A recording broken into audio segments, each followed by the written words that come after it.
శశి థరూర్ గారు అపోజిషన్లో ఉన్న కాంగ్రెస్ లీడర్ అయినా కానీ ఇవాళ ఈ మెడలల్లో మనవాడ ఈ మెడల్ కనబడితే నాకు అలర్జీ వస్తుంది. శశి థరూర్ అన్నాడు 9/11 ఒకసారి మీకు యాద్ వస్తే ఉసామా బిన్ లాడెన్ అనేటోడు అబుటాబాద్లో దొరికిండు మీకు అని అన్నాడు.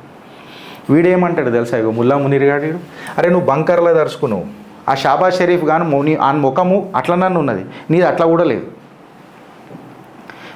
కూడా లేదు. అయితే ఈడేమంటాడు తెలుసా, पाकिस्तान विल टेक रिवेंज अंटा, पहले तेरे अब्बास से ले, तेरे को पैदा किया ना वही बड़ा पाप है, पहला रिवेंज ले, क्यों पैदा किया मेरे को इधर अच्छ. నీకు అర్థమైందా? 1971 రివెంజ్ తీసుకుంటాడు. మళ్ళీ ఆపరేషన్ సింధూర్లో పీక్ కట్టలు కట్టినావురా, నువ్వు పీక్ కట్టలు కట్టినావు, బంకర్లు ఎందుకు దాచుకున్నావురా? పీకనే దాచుకున్నావు బంకర్లా. మునీర్ గారిని అడుగుతున్నా, ముల్లా మునీర్ గారిని, ఆయనకి మద్దతు తెలిపి ఆ పాగలను కూడా అడుగుతున్నా. ఆడు డొనాల్డ్ డక్ ఉండని ఓళ్ళని ఉండని 1971 వార్లో ఏమైందిరా?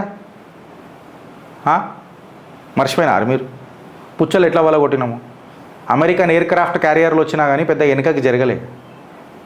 ఎవరైనా ఉండని అప్పుడు ప్రధాని పోస్ట్కి ఖచ్చితంగా మేము రెస్పెక్ట్ చేస్తాం. ఐడియాలజీ వేరే ఉండొచ్చు, ఆమె చేసినవి కొన్ని తప్పులు ఉండొచ్చు, అది వేరే విషయం. బట్ నా దేశ ప్రధాని అనే చెప్తాం. మీ లెక్క దిగజారి జైళ్ళలో పెట్టలే నా దేశం ఎప్పుడు.